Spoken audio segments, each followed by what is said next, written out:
NDA പ്രാർത്ഥി MT Ramesh കെ ജോയ്ക്കരു. അതായത് NDA സ്ഥാനാർത്ഥി MT രമേശിന് വോട്ട് ചെയ്യുക. MT രമേശ് ബംഗാളിലും സ്ഥാനാർത്ഥിയാണോ എന്നൊന്നും സംശയിക്കേണ്ട. ഇത് കോഴിക്കോട് മണ്ഡലത്തിലെ ബേപ്പൂരിലുള്ള ഒരു ചുമരെഴുത്താണ്.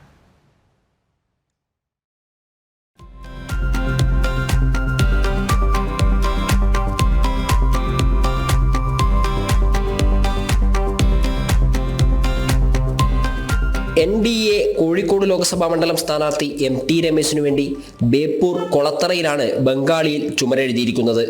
കൊളത്തറ റഹിമാൻ ബസാർ മേഖലയിൽ ചെരുപ്പു നിർമ്മാണവുമായി ബന്ധപ്പെട്ട് ഒട്ടേറെ ബംഗാളികൾ ജോലി ചെയ്യുന്നുണ്ട്. അതിൽ 100ഓളം പേർ കോഴിക്കോട് പാർലമെന്റ് മണ്ഡലത്തിലെ വോട്ടർമാരുമാണ്. ഇവർക്ക് വേണ്ടിയാണ് ഈ ചുവരെഴുത്ത്. BJP പ്രവർത്തകൻ പുഷ്പരാജാണ് ബംഗാളിയിലുള്ള ചുവരെഴുത്തിനു പിന്നിൽ. ഭാഷ ഒട്ടും പരിചയമില്ലാത്ത പുഷ്പരാജ് ഗൂഗിളിൽ നോക്കിയാണ് സംഗതി പഠിച്ചെടുത്തത്.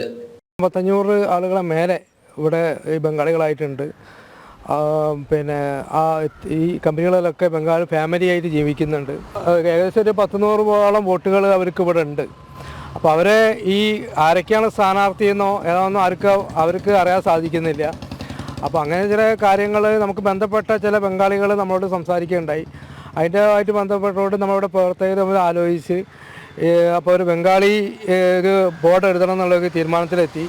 അങ്ങനെ അത് ഗൂഗിളിലൊക്കെ സെർച്ച് ചെയ്തുകൊണ്ട് ഞങ്ങൾ ആ ബംഗാളീൻ്റെ ആ ഭാഷ മനസ്സിലാക്കി.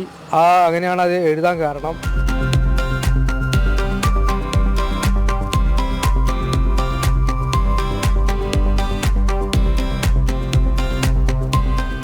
തിരഞ്ഞെടുപ്പ് തീയതി അടുക്കും തോറും ഏതു വിധേനയും പരമാവധി വോട്ടുകൾ തങ്ങളുടെ പെട്ടിയിലാക്കാനുള്ള നെട്ടോട്ടത്തിലാണ് മുന്നണികൾ. അതിന് ഏതു ഭാഷ പഠിക്കാനും അവർ തയ്യാറാണ്.